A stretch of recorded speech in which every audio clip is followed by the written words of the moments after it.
అమావాస్య 2025 ఆషాఢ అమావాస్య వ్రత కథ. పితృదేవతలకు తర్పణం ఇవ్వకపోతే. పురాతన కాలంలో విదిశ నగరంలో సుమతి అనే పండితుడుండేవాడు. అతడు చాలా అంకితభావంతో, ధర్మవంతుడుగా, క్రమశిక్షణతో కూడిన జీవితాన్ని గడిపేవాడు.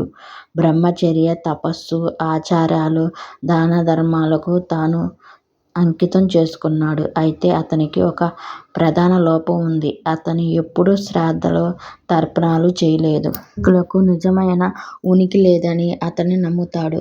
అలాంటి ఆచారాన్ని నిరాధారమైనవిగా భావించేవాడు.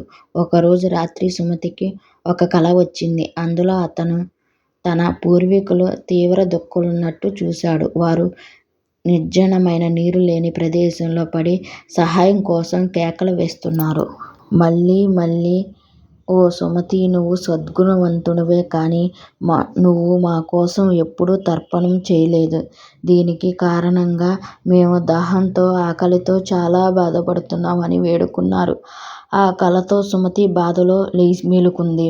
మరునాటి రోజు ఉదయం అతనికి ఒక ఋషి వద్దకు వెళ్ళి తన కలను వివరించాడు. ఆ ఋషి ఇలా జవాబిచ్చాడు: ఓ బ్రాహ్మణుడా, ఇది మాయ కాదు. మీ పూర్వీకుల ఆత్మలు నిజంగానే బాధలో ఉన్నాయి.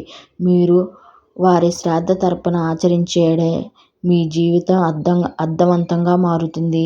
దీన్ని చేయడానికి అత్యంత పవిత్రమైన రోజు ఆషాఢ అమావాస్య. ఈ రోజు భక్తితో, సరైన కర్మలు చేయడం వల్ల పూర్వీకుల శాంతి లభిస్తుంది.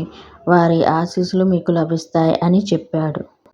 పాటించి సుమతి ఆషాఢ అమావాస్య నాడు పవిత్ర గంగా జలంలో స్నానం చేసి పూర్వ ఆచారంతో తన పూర్వీకులకు శ్రాద్ధ తర్పణ అర్పించాడు. అతను బ్రాహ్మణులకు ఆహారం పెట్టాడు, దుస్తులు దానం చేశాడు, గోసేవలో నిమగ్నమయ్యాడు. ఆ రాత్రి సుమతికి మరో కల వచ్చింది.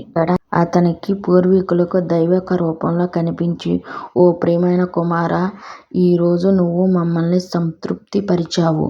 మేము ఇప్పుడు స్వర్గానికి నివసిస్తున్నాం. మీ వారసులు ఎక్కువ కాలం జీవించాలని, సంతోషంగా ఉండాలని, ధర్మబద్ధంగా ఉండాలని నిన్ను ఆశీర్వదిస్తున్నాం. ఆ రోజు నుండి సుమతి ప్రతి అమావాస్య నాడు శ్రద్ధాంజలి చేయడం ప్రారంభించాడు. ముఖ్యంగా ఆషాఢ అమావాస్య నాడు తర్పణాన్ని ఆచరించమని ఇతరులను ప్రోత్సహించేవాడు.